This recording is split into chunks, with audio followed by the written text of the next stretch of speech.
लखनऊ में मुख्तलिफ समाजी तंजीमों ने एनआरसी और शहरियत तरमीम बिल के खिलाफ एहतजाजी मुजाहिरा किया। समाजी कारकुनों के जरिए मुनक़िदा एहतजाज में कसीर तादाद में लोगों ने शिरकत की। एहतजाज में मरकजी हुकूमत को इंतबाह दिया गया कि अगर शहरियत तरमीम बिल को पार्लियामेंट में मंजूरी के बाद नाफिज किया जाता है तो बीजेपी को सियासी नुकसान उठाना पड़ सकता है। Citizenship Amendment Bill is very against the spirit of the Constitution. Uttar Pradesh के लोग आज यहाँ जमा हुए हैं बड़ी तादाद में और वो श्री अमित शाह जी से कहते हैं कि आप ये जो नया जिन्ना का मुल्क बनाना चाहते हो ये हमारे भारत के लोगों के सपनों के खिलाफ है। आप चाहते हो कि देश का एक बड़ा तबका गरीब लोग मुसलमान लोग लाइन में लगे, ये नहीं होने दिया जाएगा। लाइन में तो जिले जिले में आपको लोग अब बताएंगे कि आपके साथ क्या होने वाला है। बुनियादी तौर पर संविधान का उल्लंघन है और जैसे 2014 के बाद इलेक्शन के बाद 16 में नोटबंदी में लाइन में खड़ा किया गया अपने पैसे एक्सेस करने के लिए, उसी तरह से 2019 में अब अपने अधिकार का भीख मांगने के लिए लाइन में खड़ा होना पड़ेगा। नोटबंदी का नतीजा सबके सामने है और इसका भी नतीजा कल सबके सामने आ जाएगा। ये बीजेपी की राजनीति ध्यान हटाने और समाज को बांटने की राजनीति है। जितनी उनके बिल आई हैं उससे कोई विकास नहीं हुआ है, न अर्थव्यवस्था में सुधार आया है और गरीब बेचारा सबसे ज्यादा मजबूर होता है। भाई जो छोटी छोटी नदियां हैं जिनके घर बह जाते हैं बरसात में हर साल, कौन सा कागज लाके दिखाएंगे। शहरियत तरमीम बिल को लेकर लोगों में गमो गुस्सा बढ़ता जा रहा है और इस मामले में हुकूमत पर सख्त तनकीद और सरजनिश की जा रही है। लखनऊ में आज एक बार फिर शहरियत तरमीमी बिल और एनआरसी के खिलाफ आवाज़ एहतजाज बुलंद की गई और उसकी मुखालफत करने का फैसला किया गया। कैफे आजम अकेडमी में मुनक़िदा मुज़ाकरे में सभी तबकों के लोगों ने हम आवाज़ होकर हुकूमत की अवाम मुखालिफ पॉलिसी की मजम्मत की। ये पूरी की पूरी जो हमारी सभ्यता रही है वासुदेव कुटुंबकम की, यानी कि पूरा विश्व हमारा परिवार है, ये उसके खिलाफ है। ये हमारी जो संवैधानिक मूल्य हैं उसके भी खिलाफ है, क्योंकि जिसने भी भारत में शरण लेनी चाहिए हमने उसे शरण दी है। धर्म के आधार पर हमने कभी भी भेदभाव नहीं किया। हम इस बिल का पूरी तरह से विरोध करते हैं। आज का कार्यक्रम उस बिल के जो प्रावधान हैं और जो एनआरसी सरकार लाना चाहती है तो उसके बारे में विस्तृत चर्चा हो रही है। यहाँ पर एनजीओज के लोग हैं, जन संगठनों के लोग हैं, पॉलिटिकल पार्टीज के लोग हैं, आम लोग हैं जो इस बिल पर चर्चा कर रहे हैं कि ये बिल कितना जो है खतरनाक है इस देश के लिए। यूपी के नायब वज़ीर आला केशव प्रसाद मौर्य ने एनआरसी को लेकर बड़ा बयान दिया है। उन्होंने कहा कि इस वक्त मुल्क में करोड़ों की तादाद में बांग्लादेशी और पाकिस्तानी दरअंदाज मौजूद है। केशव प्रसाद मौर्य ने यह भी कहा कि सिर्फ इलाहाबाद में ही 1 लाख के करीब बांग्लादेशी दरअंदाज पनाह लिए हुए हैं। उन्होंने कहा कि इन दरअंदाजों को जल्द ही एनआरसी के तहत निकाल बाहर किया जाएगा। देखिए, प्रयागराज सहित पूरे देश में करोड़ों की संख्या में बांग्लादेशी घुसपैठी हैं, पाकिस्तानी घुसपैठी हैं। वो छुप करके नाम बदल करके कुछ राजनीतिक नेताओं के संरक्षण पा करके पिछले दिनों अपने को यहाँ का मूल निवासी बना लिए हैं। लेकिन एक जो भारत सरकार ने फैसला लिया है राष्ट्रीय नागरिकता रजिस्टर का, उसके माध्यम से चिन्हीकरण किया जाएगा। मेरा अकेले प्रयाग का अनुमान मैं कह सकता हूँ कि 1 लाख से अधिक तो केवल प्रयाग के अंदर होंगे जिन्होंने यहाँ अपना ठिकाना बना लिया है, यहाँ समस्या बने हुए हैं। जो देश के गरीबों को सुविधा मिलनी चाहिए वो घुसपैठे उस सुविधा का लाभ उठा रहे हैं। यूपी में स्लॉटर हाउस पर पाबंदी को लगे हुए तकरीबन 3 बरस होने को आए हैं, लेकिन हुकूमत की जानिब से स्लॉटर हाउस को असर नौ खोलने की कोई उम्मीद भी नजर नहीं आ रही है। इस दरमियान स्लॉटर हाउस कारोबार से वाबस्ता हजारों अफराद बेरोजगारी का शिकार हो गए हैं। मामला अदालत में जेर समाअत होने से स्लॉटर हाउस पर लगी पाबंदी का मामला और भी पेचीदा हो गया है। पेश है खास रिपोर्ट।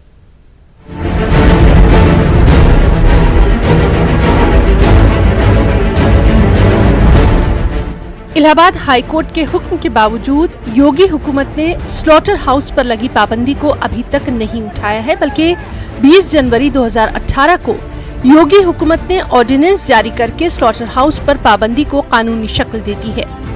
स्लॉटर हाउस पर पाबंदी लगते ही इस कारोबार से वाबस्ता हजारों अफराद रातों रात बेरोजगार हो गए और आज भी ये लोग अपने रिवायती कारोबार शुरू होने का इंतजार ही कर रहे हैं। देखिए, हम लोग ने स्लॉटर हाउस को लेकर के बहुत लंबी लड़ाई लड़ी है, क्योंकि मामला न्यायालय में है, तो इस वजह से हम लोग न्यायालय का सम्मान करते हुए उसका आज तक जो है मैं इंतज़ार कर रहा हूँ। हम सारे जितने भी कुरैशी बिरादरी हैं तो उस पर सरकार जो है कोई भी सूद नहीं ले रही है। ये हज़ारों की तादाद में बेरोज़गार लोग टहल रहे हैं, कोई काम नहीं है। पूरे उत्तर प्रदेश में यही हालात हैं, तकरीबन 80 स्लॉटर हाउस बंद हैं। तो क्या इन लोगों के वो मुख्यमंत्री नहीं हैं? हम सभी के मुख्यमंत्री हैं। उनको चाहिए कि जब तक स्लॉटर हाउस कोई नया नहीं बन रहा है, नई तामीर नहीं हो रही है, ठीक है, अगर शहर के अंदर उसको बाहर ले जाना चाहते हैं, उससे पहले कोई अल्टरनेट देना चाहिए ताकि वो लोग अपने कारोबार को कर सकें और बेहतर तरीके से अपनी ज़िंदगी को गुजार सकें वो लोग। अगरचे स्लॉटर हाउस की बाजियाबी के लिए तहरीक चलाने वाले अफराद ने इलाहाबाद हाई कोर्ट में योगी हुकूमत के ऑर्डिनेंस को इलाहाबाद हाई कोर्ट में चैलेंज किया है, ताहम कानूनी पेचीदगियों के चलते अभी इस मामले में अदालत से कोई राहत नहीं मिल पाई है। स्लॉटर हाउस की कानूनी लड़ाई लड़ने वाले अफराद का कहना है कि रियासती हुकूमत एक मखसूस तबके को उनके बुनियादी हुकूक से महरूम कर देना चाहती है। अवैध बूचड़खानों को बंद करने की मंशा के साथ प्रदेश के सारे बूचड़खानों को उन्होंने बंद कर दिया और उसके बाद जब हम लोगों ने रिट किया और जस्टिस AP शाही ने 81 पेज का जजमेंट देकर सरकार को कहा कि बूचड़खानों को खोलिए और प्राइवेट बूचड़खानों को लाइसेंस दीजिए और लोगों के खाने के मौलिक अधिकार का हनन मत करिए, तो उस जजमेंट से बचने के लिए, उस निर्णय के ताप से बचने के लिए पहले वो अध्यादेश लाए और अब वो एक्ट लाए। स्लॉटर हाउस पर पाबंदी लगने से जहां एक तरफ इस कारोबार से मुंसलिक हजारों अफराद बेरोजगार हो गए हैं, वहीं माशी तौर से पसमानदा मुसलमान अपनी रिवायती ग़िज़ा से भी महरूम हो गए हैं। आम मुसलमानों का ख्याल यही है कि अदालती चक्कर लगाने के बजाय हुकूमत पर दबाव डाला जाए कि वो स्लॉटर हाउस पर लगी पाबंदी को फौरी खत्म करे ताकि इस कारोबार से जुड़े अफराद अपने रोजगार में वापस आ सके। न्यूज़ 18 उर्दू के लिए इलाहाबाद से मुश्ताक आमिर की खास रिपोर्ट। दिल्ली की अनाज मंडी में आतिशज़दगी की वजह से बिजनौर का मुशर्रफ भी जान से हाथ धो बैठा। आइए हम आपको सुनवाते हैं हादसे में हलाक हुए मुशर्रफ की आखिरी कॉल, कैसे वो अपने दोस्त मोनू अग्रवाल से दर्द भरे लहजे में बात कर रहा था, अपने घर वालों का ख्याल रखने की इल्तिजा कर रहा था। हेलो, हाँ बोलो। हाँ भैया, खत्म होने वाला आग, खत्म होने वाला, आग लगने वाली है भैया। आ जाइए करोल बाग। मोनू से नंबर ले लियो, वो जो मोनू का गुलजार। हाँ इस टाइम कमरा है, भागना कहीं रास्ता नहीं, आग लग गई भाई दिल्ली। हाँ होटल निकलने वास्ते नहीं है मोनू, कहीं रास्ता भागने भैया, भागने का रास्ता नहीं है, वो बड़ी खत्म हुआ आज भैया। मैं अब देखे घर का भैया ध्यान नहीं मेरे। अब मेरे भाई ठीक है, तू है भैया। अब देखे सिंपल। हाँ हाँ भैया, साल भी नहीं लिया जा रहे मोनू, अब साल भी नहीं लिया जा रहा। आप कैसे लगी पता नहीं दे मोनू। देखे मेरे बच्चों का, मेरे घर का ध्यान रखिए मेरे भैया।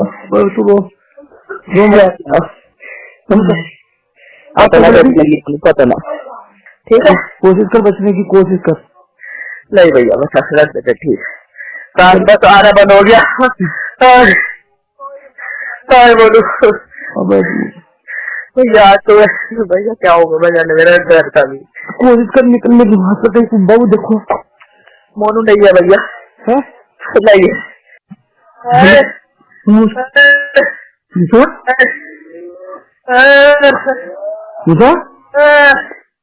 बोलू बस ठीक है, गाड़ी नहीं ना। अब भैया बच जाओ बाबू, साथ में आ गया गाड़ी जा तो कुछ नहीं, बस अटक गया, अटक गया।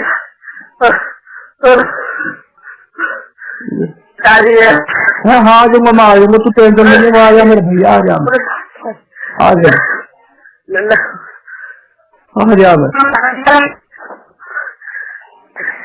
आ जा, ये जा भैया।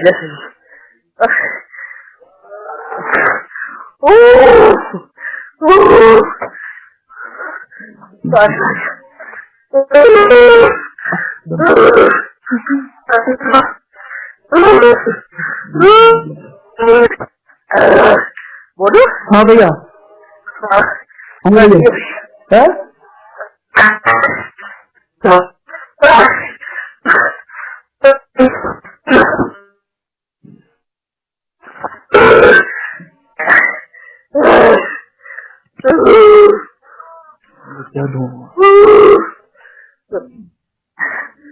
अब आग ऊपर तक आ गई ना।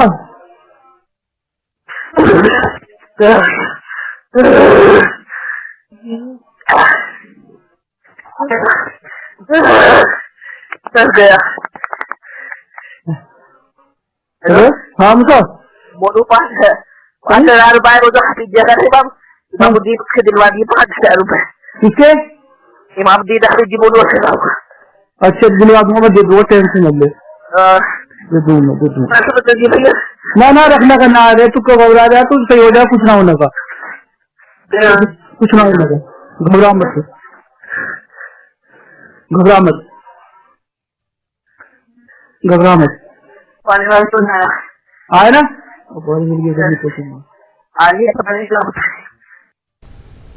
दिल्ली में आतिजदगी के सानहे ने 43 लोगों की जान ले ली। आग की लपेट में मुशर्रफ भी फंसा हुआ था और मौत उसके सामने थी। उसको उस वक्त अपना दोस्त मोनू अग्रवाल याद आया। उसने आखिरी कॉल मोनू अग्रवाल को की और कहा कि मैं जा रहा हूं, मेरे घर वालों का ध्यान रखना। मोनू अग्रवाल से बात की हमारे नुमाइंदे खुर्रम शहजाद ने। भाई जब फ़ोन आया आपके पास तो दिल में क्या जज्बा उमड़ा, क्योंकि बिल्कुल आखिरी वक्त में उन्होंने आपको फ़ोन किया था? जब फ़ोन आया तो फ़ोन मैंने पहले उसमें घंटी में इत्तेफाक रहा कि मैंने उठा लिया है, और उठा के ये भी अच्छा रहा कि वो ऑटोमेटिक ही रिकॉर्डिंग हो गई, जबकि मैं रिकॉर्डिंग मोबाइल में नहीं करता हूँ।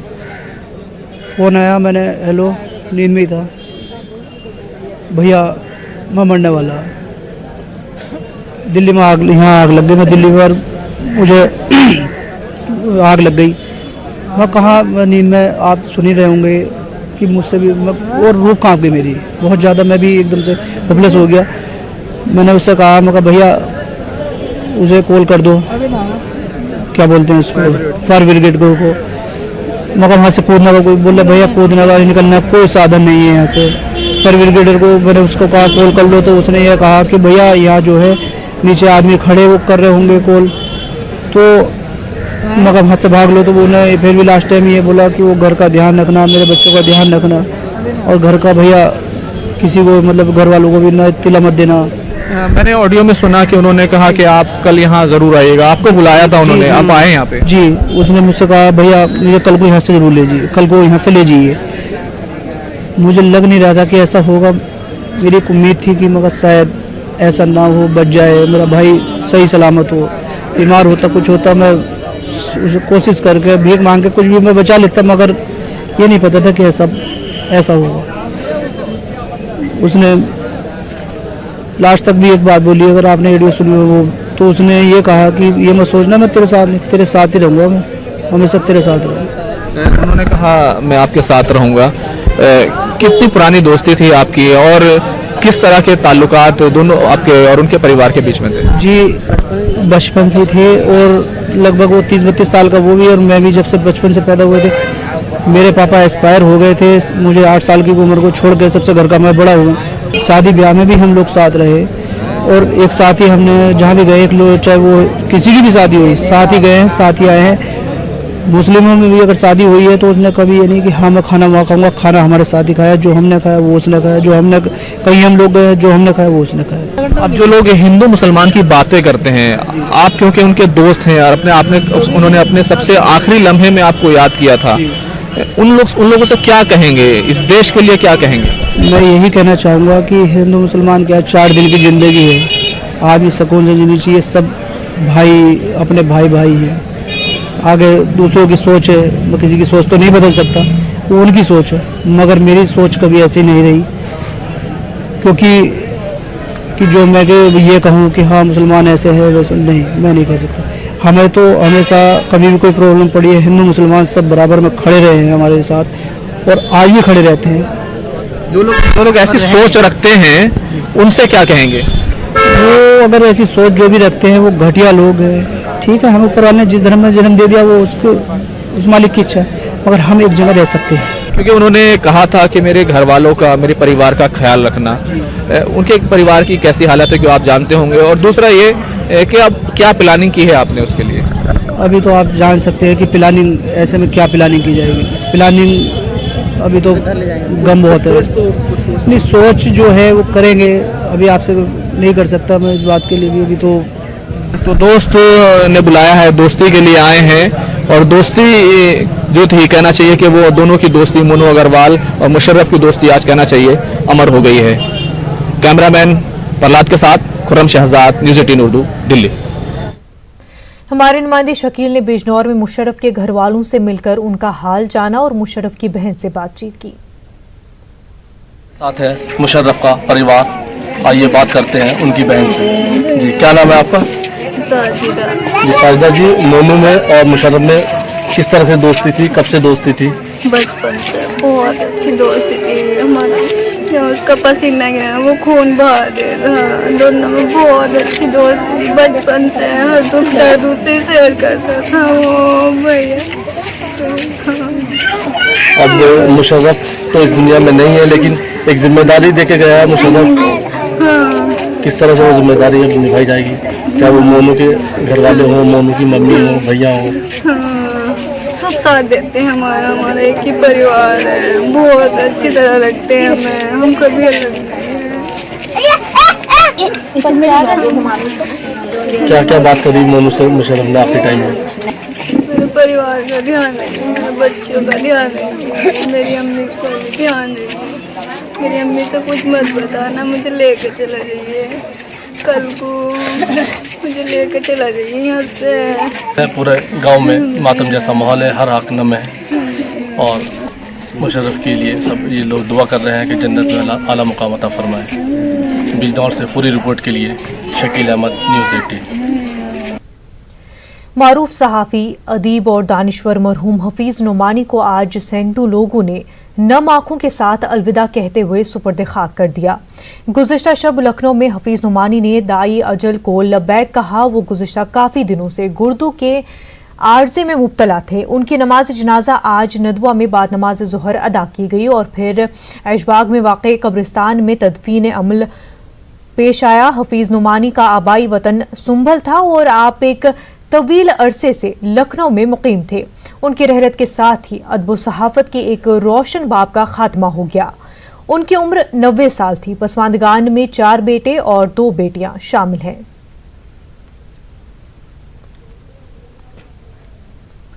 15 दिसंबर को निर्भया की मां की जानिब से बनाई गई तंजीम निर्भया ज्योति फाउंडेशन कानपुर में पैदल मार्च निकालेगी, जिसमें हजारों की तादाद में लोग शामिल होंगे। तंजीम के जिम्मेदारों का कहना है कि मुल्क की बेटियों को इंसाफ दिलाने के लिए पैदल मार्च निकाला जा रहा है।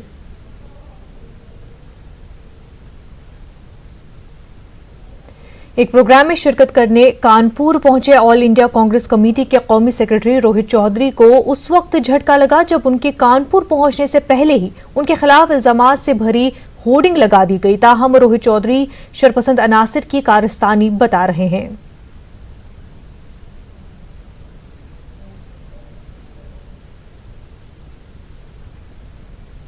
कानपुर में आज जुलूस गौसिया निकाला गया। इस जुलूस का मकसद गौसे आजम के पैगाम को आम करना था। शहर की कई तंजीमों ने इसमें शिरकत की।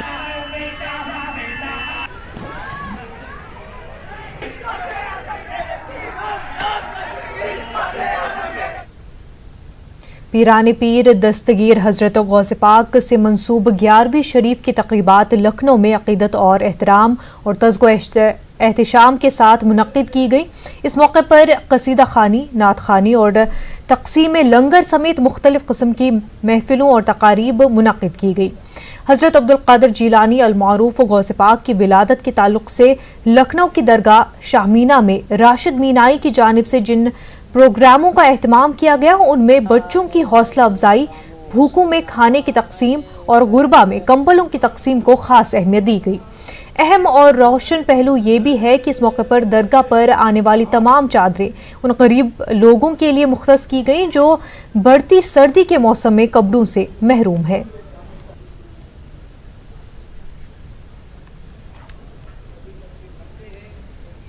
वक्त हो गया बिहार की खबरों का, तो नजर डालते हैं सुर्खियों पर। दिल्ली की आतिशबाजी में समस्तीपुर के 9 लोगों की मौत के बाद हरिपुर गांव में कोहराम, आंखों में आंसू, ज़बां पे सवाल।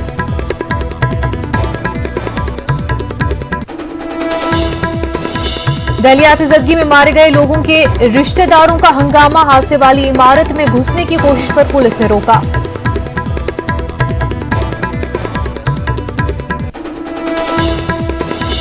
मुजफ्फरपुर में इस्मत रेजी में नाकाम होने के बाद लड़की को जिंदा जलाया, नाजुक हालत में अस्पताल में दाखिल, गिरफ्त में हैवान। मधेपुरा में जेवरात की दुकान से दिन दहाड़े करोड़ों रुपए की लूट, बदमाशों ने दुकानदार को मारी गोली।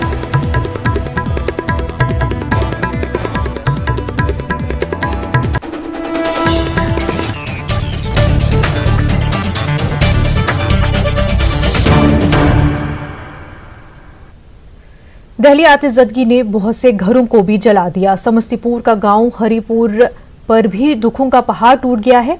दिल्ली की उस मनहूस फैक्ट्री में जब आग लगी, उस वक्त फैक्ट्री में हरिपुर का एक ऐसा शख्स भी था जिसने 4 लोगों की जान बचाई, लेकिन खुद अपनी जान गंवा बैठा।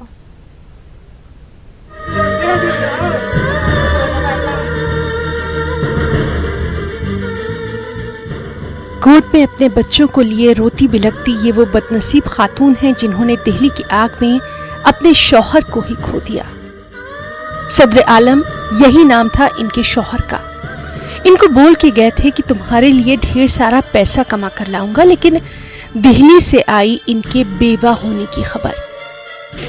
नहीं पूछो कोई, अब भागले कम पहले दिल्ली रुपया लेकर आई है, भागल दिल्ली बहुते पैसा कमा के हमारा ललैते। बच्चों को बोल के गए थे इनके पिता कि बहुत पैसा कमा के लाएंगे, खूब बड़ा सा मकान होगा। देखिए झोपड़ी में रहते हैं लोग, ये झोपड़ी हम इसलिए दिखाना चाहते हैं कि हुक्मरान समझे किनके बच्चे दिल्ली में जाते हैं नौकरी के लिए, किनके बच्चों को लेकर जो है बड़ा दम भरा जाता है। सरकार कहती है एक बिहारी 100 पर भारी, लेकिन एक बिहारी जब मर जाता है तो उसके घर में किस तरीके से मातम होता है, ये जानने के लिए कोई हुक्मरान, कोई नेता, कोई सियासतदार नहीं पहुंचता है।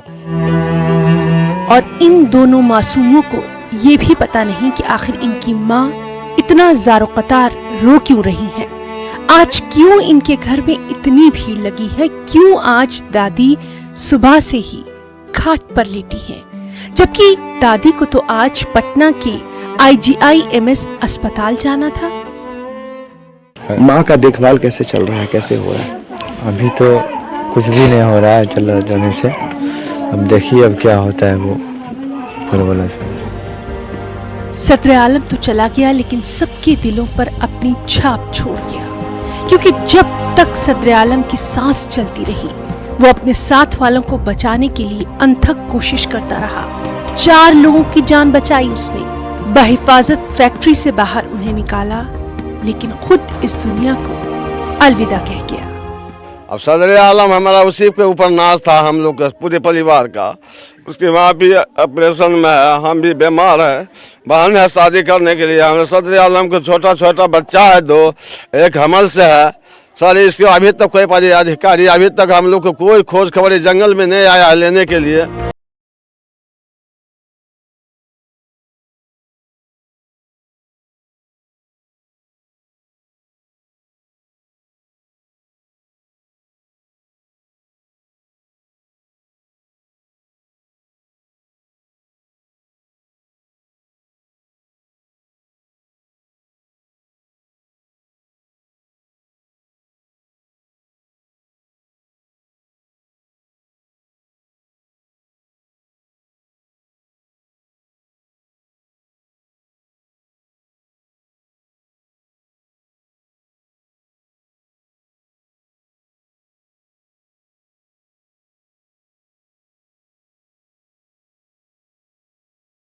जमीन माफिया बहुत आसानी से औकाफ की जमीन पर कब्जा जमा लेते हैं और पुलिस उन्हें राहत भी दे देती है, लेकिन बिहार में अब ऐसा नहीं होगा। वक्फ बोर्ड ने हुकूमत से रुजू करके वक्फ एक्ट 52A को सख्ती से लागू कराने का रास्ता हमवार कर लिया है।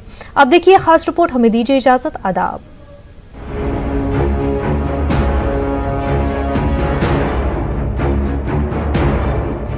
बिहार में हजारों करोड़ की वक्फ इमलाक है और ये बताने की जरूरत नहीं कि करोड़ों की जमीन पर जमीन माफियाओं का ही कब्जा है। वक्फ के कानून 52A के मुताबिक वक्फ की जमीन पर कब्जा करने वालों को फौरी तौर पर गिरफ्तार किया जाएगा और ये गिरफ्तारी 2 साल के लिए होगी, जिसमें जमानत नहीं होगी जब तक कि कब्जा करने वाला वक्फ की जमीन को आजाद नहीं करता। कानून अपनी जगह पर है, लेकिन निफाज भी अपनी जगह। पुलिस मैनुअल में इस कानून को मामूली बताया गया है, जिसमें कब्जा करने वालों को समझाकर छोड़ देना है, लेकिन अब पुलिस मैनुअल में बदलाव किया जा रहा है। इसमें आप लोगों का अहम, मीडिया का अहम रोल है। ये जितनी जल्दी आवाम तक ये बात पहुंच जाएगी तो वक्फ बोर्ड की ज़मीन पर अगर जो आदमी रहना चाहता है कानूनी तौर तरीके से रहेगा, और नहीं तो जेल जाएगा। इसका सीधा सा मतलब है कि आने वाले वक्त में वक्फ बोर्ड की ज़मीन पर असामाजिक तत्व के जो लोग हैं वो तिरछी नज़र से देखने में भी डरे। वक्फ बोर्ड ने चीफ सेक्रेटरी, महकमा दाखिला और डीजीपी को खत लिखकर पुलिस मैनुअल में बदलाव लाने की गुजारिश की थी। हुकूमत ने इस पर पहल करते हुए बदलाव करने का हुक्म दे दिया है। अब पुलिस को 52A का कानून गैर जमानती वारंट के तौर पर पढ़ाया जाएगा।